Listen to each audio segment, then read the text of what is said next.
Hi hello all. ముక్క బాగా గట్టి పడుకోకుండా సాఫ్ట్‌గా అది కూడా బాగా నమలగలిగేలా చాలా టేస్టీగా మటన్ పికిల్ ఎలా పెట్టుకోవాలో ఈరోజు చూసేద్దాం.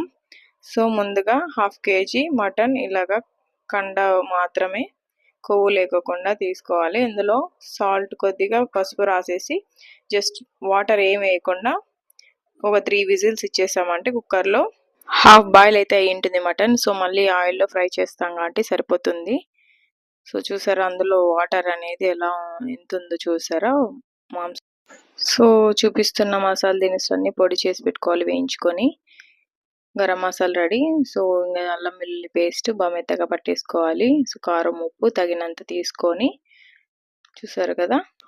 సో మటన్లోని వాటర్ అంతా వెళ్ళిపోయిన వరకు డ్రై చేసుకున్న తర్వాత ఆయిల్లో అయితే ఫ్రై చేసుకోవాలి. సో క్రిస్పీనెస్ అనేది ఉంటుంది. సో ఎక్కువ ఫ్రై చేయట్లేదు నేను. ఇది కూడా ఆల్రెడీ ఉడికిచ్చాం కాబట్టి లైట్గా ఫ్రై చేస్తున్నాను. సో దింపేసుకున్న ఆయిల్లోనే ఫ్రై చేసుకున్న ఆయిల్లోకి అలాగా తెల్లుల్లి రెబ్బలు ఉప్పు కారం ఇంకా మనం రెడీ చేసుకున్న మసాలా అయితే వేసేసాము. సో బాగా పచ్చివాసన వరకు ఉడికించుకున్న తర్వాత సో అందులోకి అయితే మటన్ అయితే యాడ్ చేస్తున్నాను ఫ్రై చేసినది. సో ఇందులోనూ కొంచెంసేపు ఉడికియచ్చు ఎక్కువ ఫ్రై చేయకుంటే.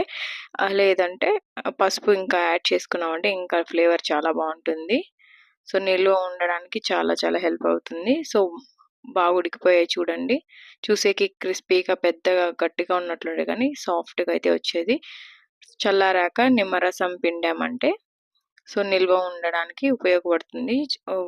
2 to 3 డేస్‌కి చాలా టేస్టీగా అయితే ఉంటుంది. నచ్చితే లైక్ చేయండి. Subscribe for more videos. Thanks.